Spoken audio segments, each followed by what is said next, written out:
সবাইকে সুমনস গ্রামার ওয়ার্ডের পক্ষ থেকে আরও একবার সুস্বাগত জানিয়ে আজকের ভিডিওটি শুধু আপনাদের জন্যই নির্মাণ করছি যারা এখনও আসলে কাটমার্ক ব্যাপারটা বোঝে না এবং এখনও যাদের মধ্যে কনফিউশন আছে যে আসলে কাটমার্কটা জেলাভিত্তিক হয় না উপজেলাভিত্তিক হয়।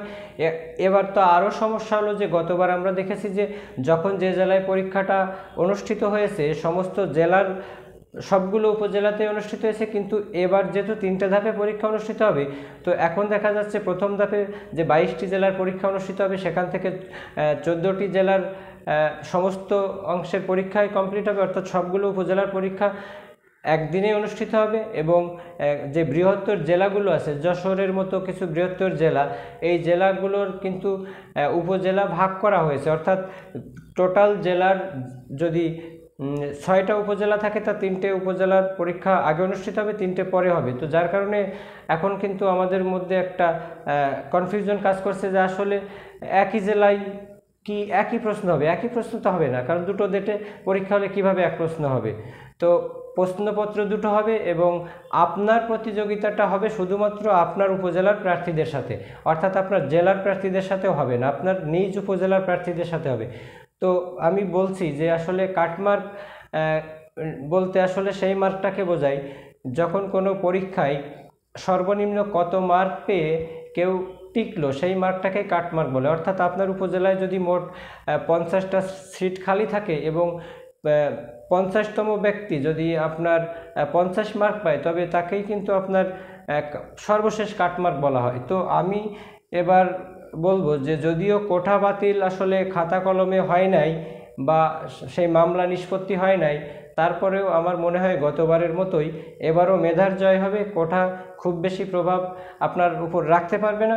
তো কাটমার্ক কিন্তু আবার ছেলে এবং মেয়েদের বেলায় কিছুটা পার্থক্য হতে পারে। তো আমি গড় এভারেজ একটা কাটমার্ক নির্ণয় করেছি। ছেলেদের জন্য এবার আসলে কাটমার্ক হতে পারে 63 থেকে 70 মার্ক এবং মেয়েদের জন্য কাটমার্ক কিন্তু আরও কম হবে। মেয়েদের জন্য কাটমার্ক হবে 53 থেকে 62।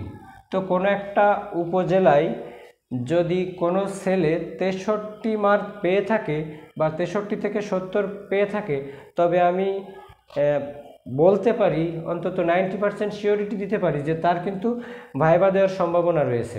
এবং কোনো একটা মেয়ে তার কোটা থাক বা না থাক সে যদি 53 থেকে 62 মার্ক পেয়ে যায় তো তারও কিন্তু ভাইবা দেওয়ার সম্ভাবনা রয়েছে।